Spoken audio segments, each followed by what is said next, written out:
La vie de chaque être humain sur Terre est une histoire. J'aime les histoires. J'aime apprendre du parcours des autres.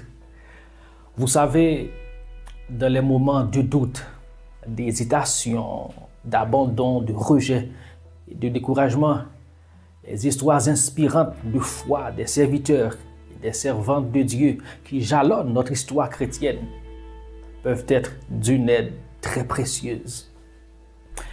Ces récits que nous trouvons dans la Bible, dans l'histoire de l'Église, dans notre contexte contemporain, témoignent souvent de la puissance de la foi face à l'adversité. Bienvenue dans Je crois donc je parle.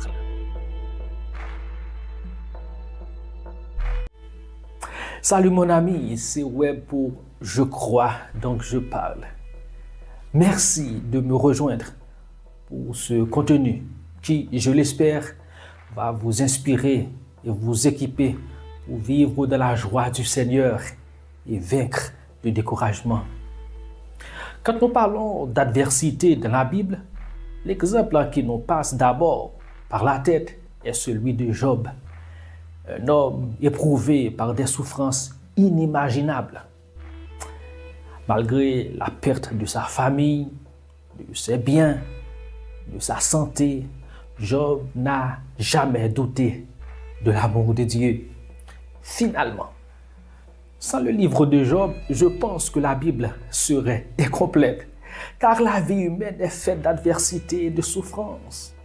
Il était donc essentiel d'avoir un livre dans la Bible qui nous parle de la souffrance, n'est-ce pas? L'expérience de Job nous dépeint une théologie de la souffrance tout à fait équilibrée, défiant la théologie qui faisait croire que seuls ceux qui pêchent ou qui désobéissent à Dieu peuvent expérimenter la souffrance.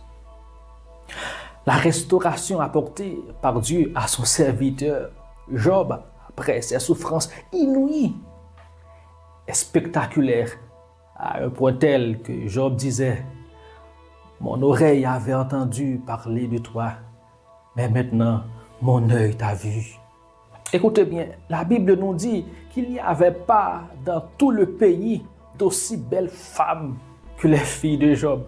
Job 42, verset 15. Amen. J'adore cette partie. La restauration de Dieu est parfaite. Quand Dieu nous restaure, il nous donne ce qu'il y a de meilleur, de plus beau, de plus durable. Que le Dieu de la restauration vous restaure à un niveau que vous n'aurez jamais pu l'imaginer. C'est possible, mon ami. Le récit de Job nous montre que même dans les moments les plus sombres, notre foi peut nous porter et nous donner la force de continuer. Qu'en est-il du récit de Daniel? Dans la fosse aux lions, Daniel, fidèle à ses convictions et à sa prière quotidienne, même quand le pouvoir babylonien a pu changer son nom, a été jeté dans cette fosse pour avoir osé prier son Dieu. Cependant, sa foi inébranlable en Yahvé Adonai lui a permis de surmonter cette épreuve. Dieu a envoyé un ange pour fermer la gueule des lions, prouvant ainsi que ceux qui mettent leur confiance en lui ne seront jamais abandonnés. Nul ne tiendra devant toi tant que tu vivras. Je serai avec toi comme j'ai été avec Moïse. Je ne te délaisserai point, je ne t'abandonnerai point, dit Dieu à son serviteur Josué, qui s'apprêtait à endosser la lourde charge de conduire le peuple d'Israël dans la terre promise, selon Josué 1er, verset 5.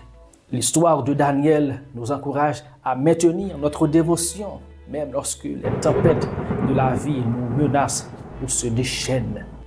L'histoire de la femme atteinte de perte de sang pendant 12 ans est également une source d'inspiration. Cette femme a traversé la foule pour toucher les vêtements de Jésus, croyant fermement que cela suffirait pour la guérir. Aucune théologie n'a enseigné cela. Mais n'est-ce pas ça la foi? La foi de cette femme a été récompensée et elle a été guérie instantanément. Oui, la foi, c'est oser faire ce que personne n'a fait. C'est oser espérer ce que personne n'a espéré. La foi, même petite, peut produire des miracles. Dans nos moments de découragement et d'épreuve, nous devons nous rappeler que notre foi, même si elle semble fragile, est puissante aux yeux de notre Dieu. Les récits de foi dans la vie de nombreux saints et martyrs à travers toute l'histoire chrétienne sont également édifiants. Leur engagement à rester fidèles à leur foi, même face à la persécution, nous rappelle que la foi n'est pas seulement une conviction, mais une force qui nous pousse à agir. Il nous montre que la persévérance dans la prière et l'engagement envers la parole de Dieu peuvent transformer notre vie, même dans les pires situations. Leur exemple nous encourage à nous lever et à avancer malgré les défis que nous rencontrons dans la vie. Je pense bien à Polycarpe, évêque de Smyrne, à qui on a demandé de renier le Christ sous peine d'être exécuté au péril de sa vie. Alors, plein d'assurance à Polycarpe de répliquer: j'ai 86 ans, depuis que je le sers, il ne m'a jamais laissé tomber. Comment puis-je renier mon sauveur et mon maître? Alors, je vous laisse imaginer la suite. Au début du mois de janvier, j'étais à Johannesburg, en Afrique du Sud, pour participer à une grande conférence internationale d'une des dénominations les plus importantes du christianisme. J'étais combien heureux, béni et encouragé d'entendre des témoignages des héros de la foi du monde entier. L'un des témoignages qui m'a le plus touché est celui d'un pasteur venu de l'Inde. Moi qui priais souvent pour les communautés chrétiennes dans ce pays.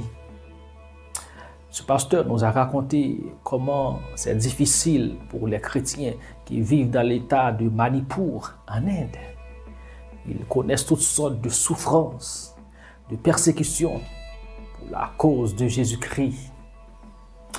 Mais en dépit de tout, ils s'accrochent à leur espérance. Oh, qu'il est beau, qu'il est agréable pour des frères, pour des sœurs de demeurer ensemble, de porter les fardeaux les uns des autres, de rester soudés pour faire avancer l'agenda de Dieu dans le monde. Chaque chrétien peut trouver des histoires inspirantes au sein de sa propre communauté ou de votre propre église locale. Les témoignages de ceux qui ont surmonté des épreuves grâce à leur foi sont des rappels puissants de l'amour et de la fidélité de Dieu. En partageant ces expériences, nous renforçons notre propre foi et celle des autres. Ensemble, en tant que communauté chrétienne, formant le peuple élu, racheté de Dieu, nous pouvons nous encourager mutuellement à travers les difficultés et à trouver l'espoir dans la lumière de notre foi. Les témoignages personnels ont un pouvoir, mon ami. C'est ce que nous allons voir dans quelques secondes après cette pause. Restez avec nous. Je n'ai point honte de l'évangile, je crois donc je parle et je m'engage. Je refuse de gaspiller ma vie et de quitter ce monde sans rejoindre Dieu dans son mouvement dans le monde. Car la moisson est grande, mais les ouvriers sont si peu. Plus que jamais, ce monde déchu a besoin de Jésus. Les témoignages personnels sont des récits puissants qui mettent en lumière la manière dont Dieu agit dans nos vies.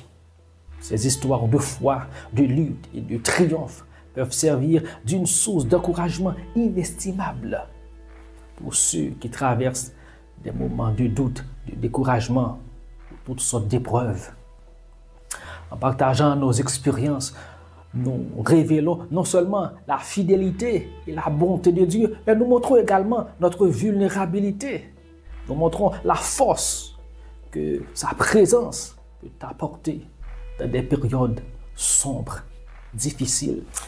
Dans ce livre, Les fondamentaux de la vie, un livre qui retrace une bonne partie de mon parcours, j'ai souligné que l'histoire de chaque être humain, de chaque individu sur Terre, peut être comme un livre pédagogique dans lequel des histoires de vie peuvent être repérées et appliquées. J'ai même développé un chapitre intitulé « Utilisez votre histoire comme votre allié, mais jamais comme une ennemie à éviter et à redouter ». Lorsque nous écoutons les récits d'autres croyants, nous découvrons souvent des échos de nos propres luttes. Cela nous rappelle que le découragement est une expérience humaine, universelle, et que même les plus fervents d'entre nous peuvent se retrouver face à des défis déstabilisants. Je pense bien sûr au prophète Élie à Kérit. Ces témoignages renforcent notre foi en nous montrant que même lorsque les choses semblent sans espoir, Dieu est toujours présent. Il est toujours prêt à nous soutenir et à nous guider à chaque pas. Il nous aide à voir que la lumière peut percer à travers les nuages les plus sombres et que la résilience est possible grâce à ce Dieu déterminé à nous défendre et à nous faire expérimenter le bonheur que lui seul peut nous offrir ici-bas. Quand je marche dans la vallée de l'ombre de la mort, je ne crains aucun mal, car tu es avec moi. Oui, le bonheur et la grâce m'accompagneront tous les jours de ma vie. J'habiterai dans la maison de l'Éternel jusqu'à la fin de mes jours. C'est ce que nous récitons souvent. Les témoignages personnels peuvent également nous encourager à être transparents dans nos propres luttes. Oui, en partageant nos témoignages, nous montrons notre vulnérabilité. Il n'y a rien de mal à cela. En partageant nos histoires avec d'autres également, nous créons une communauté de soutien où chacun se sent libre de parler de ses doutes, de ses peurs, de ses défis. Cela renforce les liens entre les membres de la communauté chrétienne ou de notre église locale, favorisant ainsi un environnement où la prière et le soutien mutuel sont au cœur de la vie spirituelle. Dans ces moments de partage, nous pouvons voir comment la foi des autres peut nous inspirer à persévérer dans notre propre cheminement avec Dieu. Beaucoup d'entre nous souffrent trop dans l'isolement. C'est un fait. Vous avez besoin d'un groupe de soutien, ou plus précisément d'une famille spirituelle, comme l'appelle le pasteur Rick Warren, sachant que les témoignages personnels témoignent de la puissance de la parole de Dieu dans nos vies.